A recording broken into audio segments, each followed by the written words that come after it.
Well, what better way to start an afternoon than with the man himself, Hukumuri, as he strolls down the road. So, luckily for us, Herbie and James are in fine form this afternoon and have already managed to find him on foot, and we just came in and joined the sighting. So, very, very exciting stuff. Now, remember, we are coming to you live, which means that you should send us lots of questions and comments. Hashtag Safari Live on Twitter or the YouTube chat. And we're going to try and see if we can keep up with Hukumuri. He's already down the road. Unfortunately, there's quite a bit of noise that's coming from the lodge. There's, I think, a bit of a party happening at the moment. And so I think he's just trying to get out of here as quick as possible.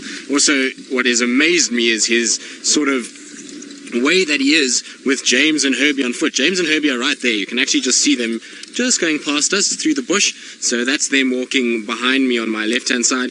And you can see Hukumuri is not even running. He's just very relaxed, just walking down the road and is not too fazed by James and Herbie and them on foot. And it just goes to show, everyone keeps giving him this reputation that he's shy and skittish on foot.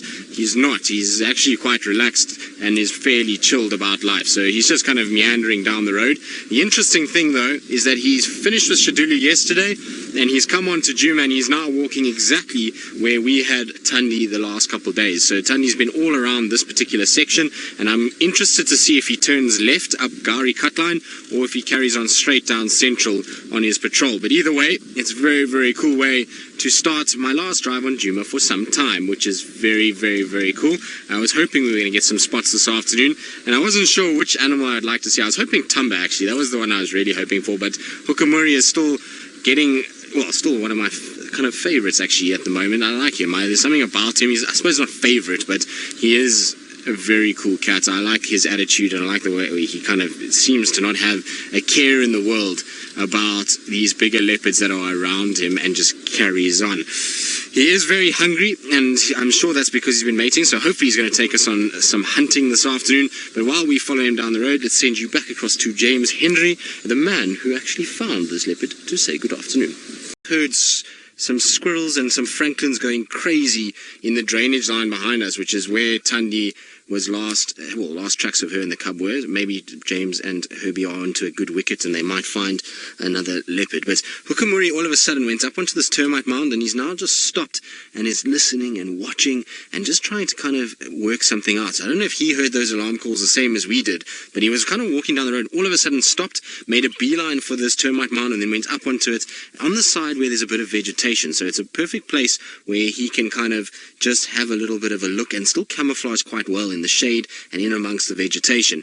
Now, some of you who are very clever at the way that you do things and maybe have some screenshots might be able to get a nice size comparison between Thandi's cub a few months ago and Hukumuri, because both of them have been on this particular mound. And so I think Thandi's little one went exactly where Hukumuri is now and sat exactly there. So if you can maybe superimpose, if somebody does have screenshots from that day, it was quite a while ago. I think it was in January, if I'm not mistaken, or end of December, when she was on top of that little mound, and maybe we can just kind of get a size comparison between the two of them. But you can see as wild-eyed as he ever is. That's part of the reason why I like him. He's got this look about him that you never know what's really going to happen. It seems as though he's kind of looking around and expecting something to kind of kick off at any point. And like I was saying just now as well, is that he seems to be a leopard that is not going to lie down for anybody. He's stood up against the biggest now, so we don't know if he's had an altercation with Tingana, but seemingly he's kind of pushed Tingana out a little bit, and we've seen him stand up to Anderson, Djuma, and so he, even though he's not the biggest leopard in the world, he's obviously got something about him that allows him to kind of stand up to these mega boys that we see out in this northern Sabi Sand area. You can see a couple cuts and scrapes, and that's all going to have stood him in good stead. VM and I have discussed this quite often, because you know VM and I are leopard crazy, and we reckon that he's probably gone through quite a few different sort of areas and fought with different males, and probably has a lot more experience than most of our males in this area in terms of being able to fight and to being able to kind of get away with it. So he's going to be an interesting character, and this is deep into Djuma now. He's right in the central parts of Djuma and seemingly looking quite confident the way that he's walking through. The problem is where he's heading now is going to be very, very, very difficult for us to follow him. Hopefully he decides to kind of turn a little bit. There's a little two-track there, and I'm hoping that if he turns on that two-track, we'll be able to kind of get him. Ooh, which way is he going to go? I see he's just kind of going back that way there. Safari Haze, I hope so as well. I hope that he doesn't find the two of them, and hopefully with Tundi being where she was this morning, I believe she was seen on Torchwood, that maybe, just maybe, she's taken that cub that side as well, and maybe heard Hukumuri coming during the night and has taken her little one far, far away. She seems to be one step ahead of him most of the time at the moment, but that doesn't always last. Oh, look at that. How cool is that? That's very cool. I love it when leopards do that, when they kind of go onto their back legs and they just kind of spring up. And the fact that he turned perfectly into that golden sun is absolutely the best way to see a leopard do that. Now he's got his tail up and just kind of showing that he is indeed a boy. And off we go again. But he's very alert as to what's going on. I wonder if he's maybe sniffed something. The breeze is coming from sort of his nose to his tail, so it's kind of blowing into him at the moment, which means that he might be picking up some sort of scent as he's walking there. I just want to reposition a little bit, because where he's heading is quite difficult and quite thick and not easy to negotiate. So I just want to get the car turned around and hope that he's going to come towards the road. Or is he going to lie down there? I think he's going to lie down there. Maybe let's get ourselves into a better position here. Yes, he's going to lie down. All right, so that's good news. Lying down is not the worst thing. I was a bit worried about that, because if he goes straight from the direction he's heading, it's going to be really difficult to be able to follow him. Good. Now, while we embrace this heavy-scented popcorn air as we drive past where he just scent marked, let's send you across to Steve so he can say good afternoon to all of you. Well, Hukumuri has decided just to sit for a little bit, which is always nice with this cat, because we know how he can move around, and it's always good just to get some close-up views of him and see how he's looking after his little jaunt into the west and after his little romantic getaway. What is quite nice to see is if you look on his left ear when he turns like that, is that his left ear is not sagging at them anymore. So a while ago we saw his left ear seemed to be sagging a little bit, and so whatever has happened there, whatever injury or maybe he just got a sort of pinched nerve or something that was causing that droopy ear, it's all back and normal again, and he's looking perfect, really. Yeah, he's got one or two little scars, but otherwise his condition is looking great. He's starting to kind of fill out a little bit in the neck area. I don't know if you notice, he's getting a much bigger dewlap that when we first saw him. It's starting to develop quite nicely, but he does need a meal, and that's quite typical of a leopard that's been mating. And generally you see when the boys have been mating, and the females, they are quite skinny after that. Look, there's some impalas right behind him here. I don't think he's seen them, but there's impalas right behind where he is sitting, just through that little gap there. Maybe to your right, Vim. A little bit more to the right. There they are, just through there. So they're coming pretty much directly towards us at this stage, and I don't think Hukumuri's actually seen them. Maybe that's what he was kind of hearing just now and why he went into the shade. Now he's just kind of staring around and maybe waiting to hear something. Now the thing is that those are male impalas, and so male impalas sometimes give themselves away by trying to rut and to chase each other, and if he hears that, I wouldn't be surprised he tries to take the opportunity. We know with him, though, he likes warthogs, and so maybe impala's not on the menu today. He's going to be looking more for warthogs around the area, but very cool to see him. He's, like I say, I know he's not everybody's favorite, because he's come in here and he's kind of been the change of the guard, but I think he's a very cool cat. I like the way that he kind of goes about things. I like the way he looks, and there's a bit of presence to him, and we need a new male leopard at some point, and so at least it's genes from outside, which is good. See, he's now spotted them. Now, yes, Hukumuri is at the prime age for a male leopard. He's just coming into that prime age from now, so we reckon he's about 6 years old. From 6 to sort of 10, 11, that is the prime age for a male leopard. So he's just come into his prime, and this is how he's kind of going to spend his prime years, is to try and dominate an area. And can you imagine how much this guy has been through from his long walk that he has taken to get to this point? I mean, he's done in a straight line. That's not counting every time he's weaved and zigzagged. He's done over 200 kilometers to get to this point. So he's covered massive amounts of distance. How many male leopard territories he's covered, I'm not quite sure, but it's going to be interesting just to see kind of how long he spends here and what actually happens. There's so many young male leopards in the area at the moment that are all vying for this section that it's going to take a very skilled and very kind of impressive male to eventually dominate. So I think he's got what it takes, and like I say, he's shown that he's not scared to stand up to even the biggest in the form of Djuma and Anderson. There he is with his tongue again. How can we take you seriously and talk about how epic you are when your tongue hangs out like that? Doesn't make him look clever, does it? Anyway, Poor old Hukumuri. I suppose he's quite hot, and maybe this helps him with cooling. His extra long tongue just where he's hanging out. Good. Now while we sit with Hukumuri and we see whether or not those impalas drift closer, let's send you back across to Steve with a rather endangered bird. Well, he is, but we're trying to just give him a bit of space because the impalas are off on our left-hand side. There's a francolin that's just burst out as he was trotting, trying to kind of chase after these impalas, and that's made a bit of a noise. So I don't want to attract too much attention to him, so I'm trying to give him as much space as I can, but also not lose sight of him, which I've already done. That's okay. He won't be too far from where we are. He should be just on our right-hand side. There we go. I can actually see him now, so that's okay. How am I going to get through here, though? Is the next question. Let's try go this way, Bilby. So he's just on my right-hand side. The last time I saw the impala were walking up towards the knob thorns on my right-hand side. So I'm hoping that they're still somewhere in that area. Is he walking towards the drainage? Okay. Let's try and get round. There's just so many fallen over trees here that it's making it very difficult to even get anywhere. I don't think we're even going to get through here. Yeah.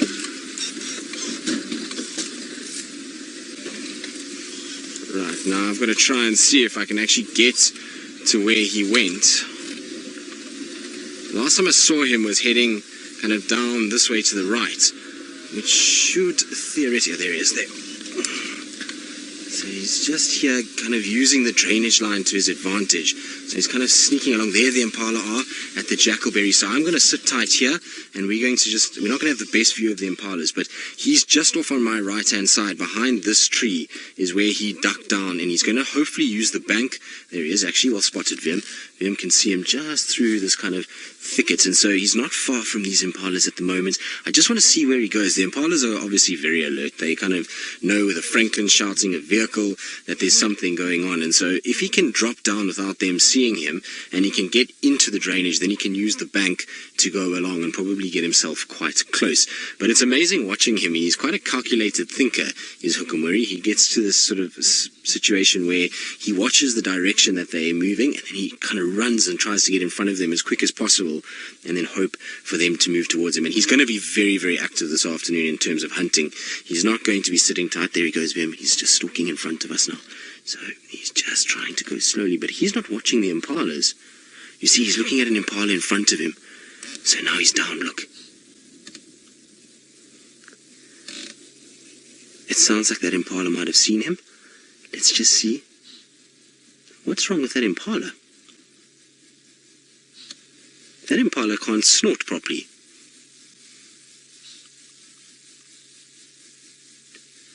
Well, that impala is not going to be a good impala for the rest of them. Now, I wonder what's going on. Normally they have a much more nasal snort, but that particular impala can't actually make any noise. Now, I think Hukumuri has misjudged what was going on here. He was trying to hunt the impala that's actually down in the drainage and not these ones on the left, and he moved too early there. That one is the one I think he was trying to go after. That one has no idea what's going on. None of the others can see Hukumuri, and now that he's down on the ground, nobody can actually see him but that one that's got the... There we go. Now they're alarm calling, but they actually can't see him. That is so weird. I don't know why that impala can't make a proper noise.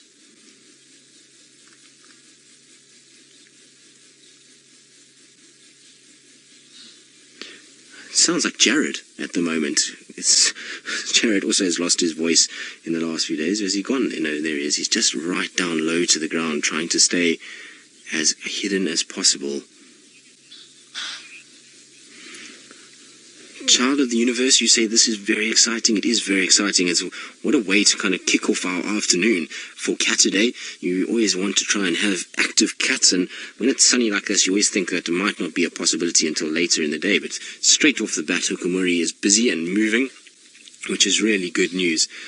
But it's amazing, this impala. That's not an impala you would want if a leopard moves around, because you're not going to hear that alarm call at all. That one I don't think has seen Hukumuri. It's the one just to the right of that, there, that one there, that has got the problem with its nasal cavity. So I wonder what's wrong with it, that it can't make a proper snort. Do impalas lose their ability to make noises? I don't know. It's the first time I've ever seen an impala that can't snort properly. Very weird. But they definitely have no idea where he is. I think that impala saw him briefly and now it has no idea where he is at all. The other impala that is alarm calling is one that is down in the drainage, and that impala is snorting just because another one is. It has no idea where this leopard could be, and it's kind of moved off more to the right-hand side. So you can see where Hukumuri is actually facing is where it's gone. It was towards the left of that dead tree. There it is, straight ahead actually. So it's just sitting there and it's looking up towards the other impalas, but it has no idea where Hukumuri is. And if it just bolts and runs, it could very well run straight at him. And you can see it's twitchy, it's kind of flinching at any sort of sound. Amazing. So Aiden, who's 6 years old, well, Aiden, they are a hoofed animal, so they're in is very, very, very, very distant relative of the deer. So they kind of both are animals that have hooves, but not really related in terms of a close family. So it's like you having a 67th cousin or something like that. It's not going to be a close relative, so it's not like an uncle or an aunt or a brother or a sister or something like that. It's somebody that was part of your family many years ago, and then kind of have separated out. But they are part of the same kind of antelope lineage. Amazing watching these impalas because none of them actually know. The francolins are calling, and so they're all snorting at the francolins now. They actually cannot see him at all. Squirrels now going. Very funny. I think it's mass hysteria, but no one can actually see where he is. But you can hear the sound of a proper impala alarm calling. It's that much more nasal sort of...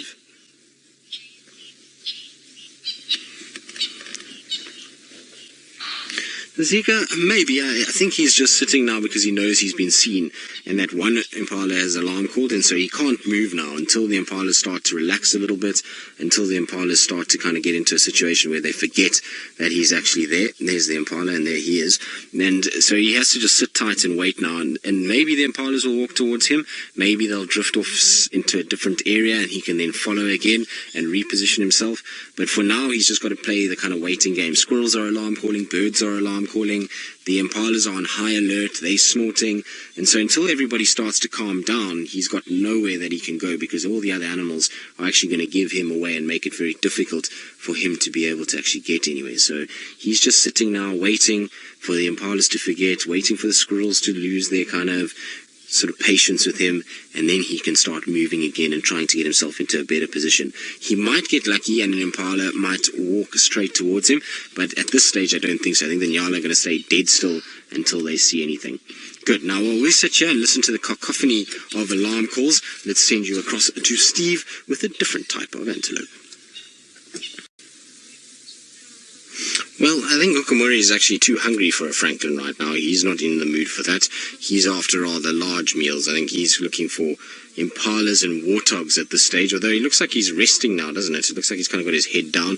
Can't see any sign of the impalas anymore. One impala that was down in the drainage ran off up that way, and the others were drifting around here, and I didn't want to move because I don't want to get into a situation where we chase them off. But I can't see them anymore, so I might just reposition just ever so slightly, just so we can see him a little bit better, because he got up and moved 2 steps and then lay back down again. So if we just go forward slightly... Can you see the impalas there? Yes, the impalas are still there. Okay, so the impalas are still near the jackalberry, in and around, but what I'm going to do is I'm going to get myself into a situation where we're behind this bush, because he looks like he's having a nap now, so he doesn't look like he's in the mood to be chasing just yet. I think he knows he's got nowhere really that he can go, and so he's going to have a situation where he's going to just try and sort of sleep it out and wait maybe for it to get a little darker, for the impalas to move into a better spot for him to be able to then hunt. But for now, it's sleep time, and you can see he's kind of breathing quite heavy. He's, I suppose, been fairly active. It's been quite warm this afternoon, and he's run around and walked, and so he's earned a little bit of a heavy breathing session and a bit of a rest. And it's a clever tactic because he knows from where he is now, there's nowhere he can go without being spotted. So for him, better to wait here, wait for those impalas to really forget about what's going on, and then he can creep along and try and get a little closer and hunt them again. Now, while we sit here and wait for him to start to kind of wake up and think about what he wants to do, let's send you back across to James Henry on Bushwalk. he is up and moving. He's now decided that, I don't know, he went from complete slumber to up and moving. He's looked at a few impalas and now is going the opposite direction once again. I'm sure the impalas are about to shout at him because of the way that he's moving. So there's our impala that can't shout, that is trying to shout. There he goes, he's just meandering off. Right, let's try and kind of follow him. It looks like he's not interested in these impalas now. He's kind of gotten into a situation where he's just kind of strutting off. I wonder if he's going to go find himself a place just to have a proper nap, where he's not being sort of, I don't even know what the word is to describe what that impala is doing. It's not shouting, it's almost like whispering at him and trying to kind of make a noise, but really not actually sort of succeeding in any way. But let's just try and get around.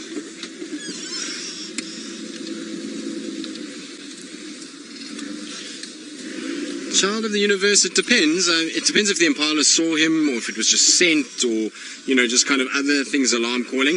I generally find if they haven't seen a leopard, then it's fairly quick. They kind of hear alarm calls and they might snort or hear sniff and they might snort once or twice and then they kind of forget and start feeding.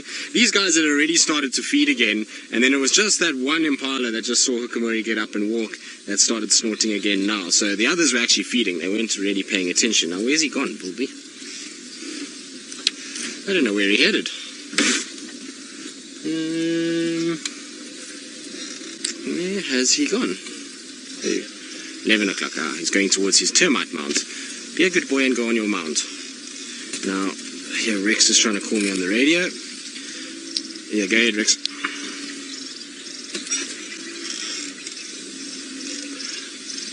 Yeah, FM Rex. I'm just here, Gowrie Cut Line, Central Junction. He was hunting impalas, he's now mobile again. I'm just going to try to keep up with him. So, Rexon wants to try and come and join us. And just myself at the moment. 2 other stations expressing interest.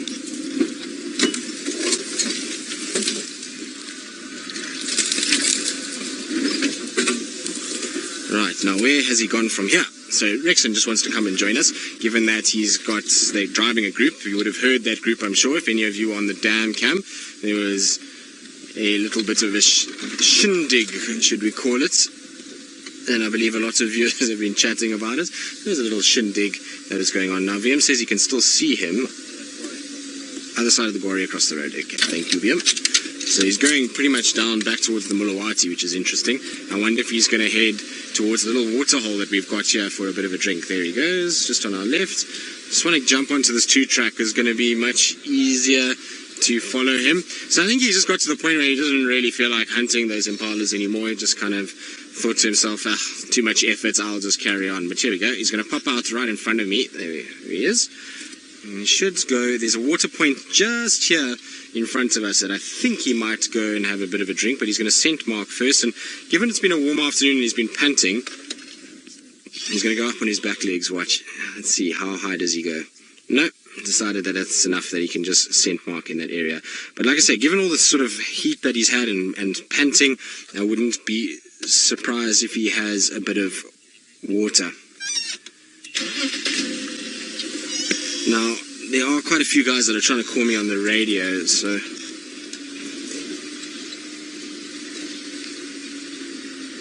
So, sorry, Curse, please can you repeat that? There's about 20 people talking at once on the radio at the moment.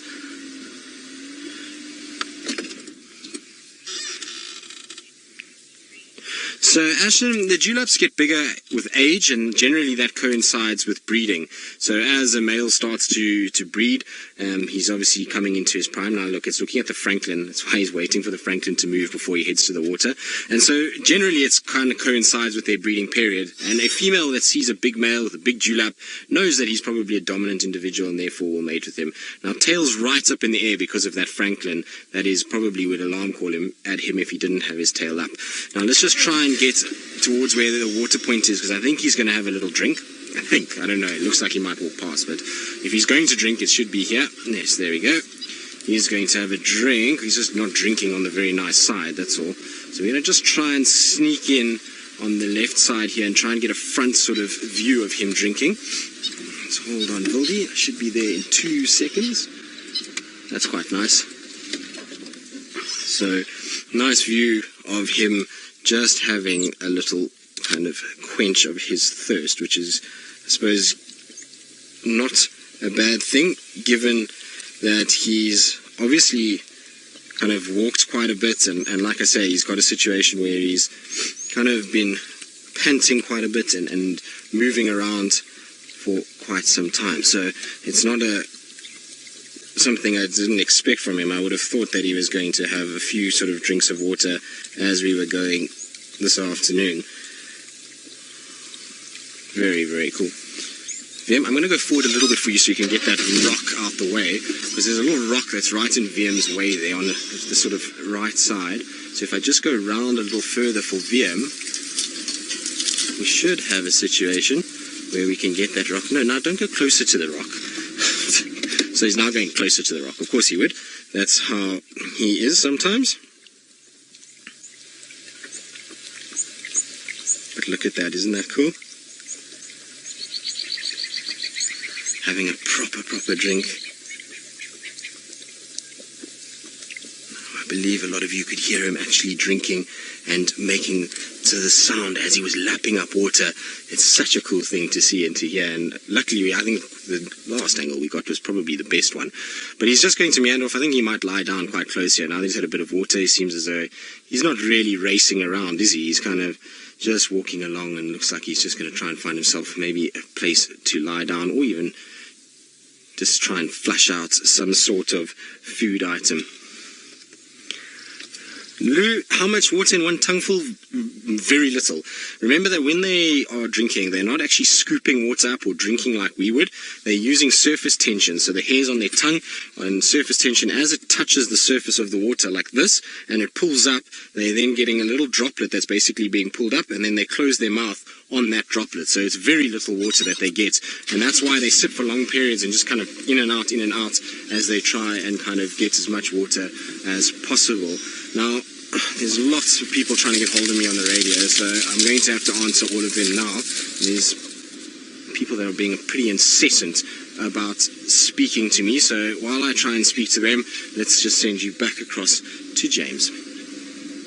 Hukumuri is still striding along. He's made life a little difficult in terms of trying to keep up with him. He's crossed over quite a lot of thick stuff and through a lot of tamburti thickets, and there's been lots of looping around just trying to keep up with him, but so far so good, and he's kind of just ambling today. It's quite nice actually. It makes a nice change from how he can be sometimes. The last time I saw him was, I think, the time that he chased warthogs everywhere, and that was, well, nothing short of an absolute nightmare trying to keep up with him. So this is a lot better today. I like the ambling pace that he's setting, and far more male leopard-like than big dominant male leopard-like, should I say, than a young hooligan male that we normally see from him.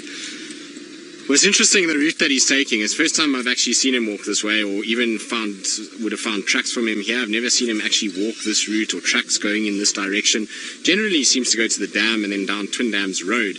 But I think maybe with all the kind of ruckus around the lodge, I think that's why he's done this little detour and just kind of come through here. The thing is, though, he must know this area, because he's literally taking the exact paths that it is to cut through, and so maybe he's walked here. We've just never kind of picked up his tracks. Well, shame, boy. Are the Franklins giving you a hard time this afternoon?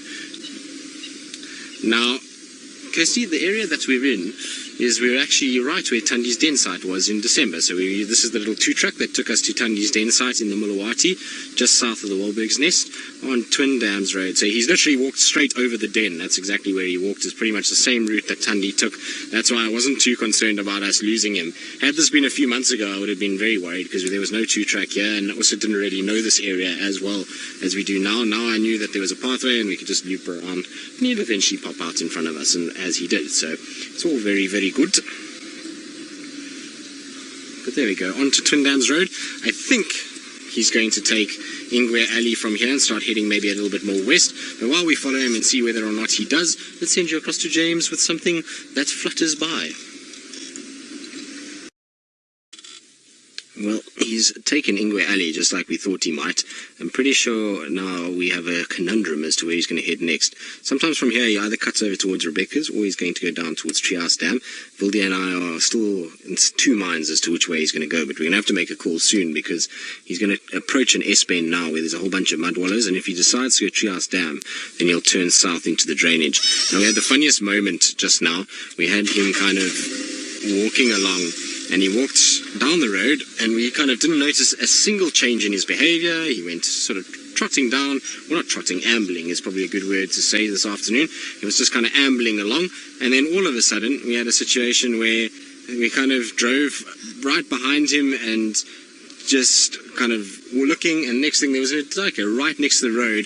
It couldn't have been more than, I would say, what do you think, Vim? 3-4 meters off the road?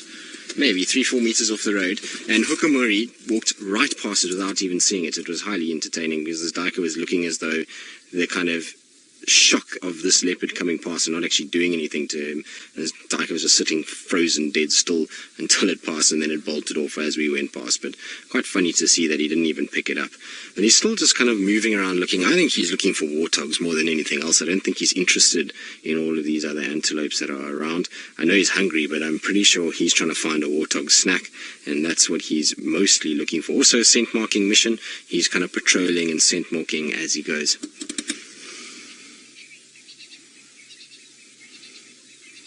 Eugen, well, the reason we haven't seen Hukumuri use a tree for a kill is because we've seen very little of Hukumuri on kills, to be honest. I mean, I actually can't remember. I don't think I've ever seen him on a kill yet, have I? No, I don't think so. Brent has seen him on a kill, and he was in a tree when the hyenas kind of stole it, and then he managed to kind of get some of it back. But it's more that we just haven't seen him on too many kills. On Djuma, and correct me if I'm wrong, I don't know. Kirst, can you remember any kills that we've had with him? I can't think of any off the bat, but it's just that we haven't seen him on kills much on Djuma itself, and that's maybe why we're not seeing him in a tree. Most male leopards are not firm lovers of trees. They're big, they're bulky, it's uncomfortable for them to lie in there. You find most leopards that you see in trees will generally be females or young males, so Hosana's age and Tumba's age, but for the most part, females are the ones that climb a lot more to kind of just sit and relax than what you'll see from the big boys. The big boys, like I say, it's just too uncomfortable for them to be in the tree itself. Now we're going to try and keep up with him. He's going to take us a completely opposite way to what I thought he was going to take us. I thought we were going to go along and head westwards, but we're now cutting north up to Quarantine, which is quite interesting. So we're going towards sort of that area, but it seems like he must have heard something, because he was kind of walking and then all of a sudden stopped and faced in this direction, so maybe he heard some warthogs. Michael, I don't think he's kind of favouring 1 foot. I mean, I think it looked like just now he stood on a thorn and was kind of had a little stumble, but I don't know if he's favouring 1 foot. He doesn't seem to be limping or anything like that. It's difficult to say. I haven't really been paying too much attention on his gait, so I'm just going to have a look now as he goes.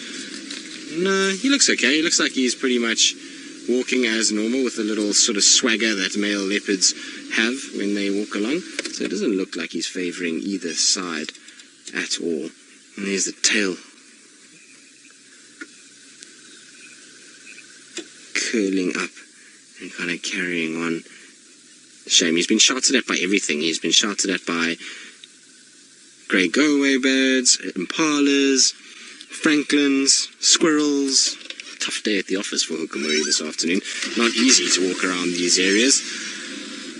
But shame. I kind of want him to get a meal. It would be nice to see if he does get a big meal, like a big impala, whether or not he's actually going to kind of have it and put it up into a tree, or if he'll lose it to hyenas, because we, like I say, have hardly seen him on any kills whatsoever. We don't know what he does with them. I mean, I don't think there's a sighting of him on a big kill. I mean, we know he killed that warthog, and he also killed that steenbok in January, but seemed to lose the warthog to hyenas, and the steenbok, I think he just guzzled down before anything happened to it. But we're just trying to get through a little thicket. Vim, you all right there? No buffalo thorn to the arm, Vim? Good, excellent. Good, back towards the road. So we're actually not going to Quarantine.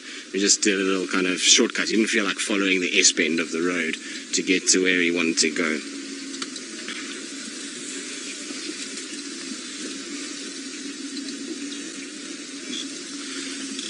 Benny, how far you can walk in one day?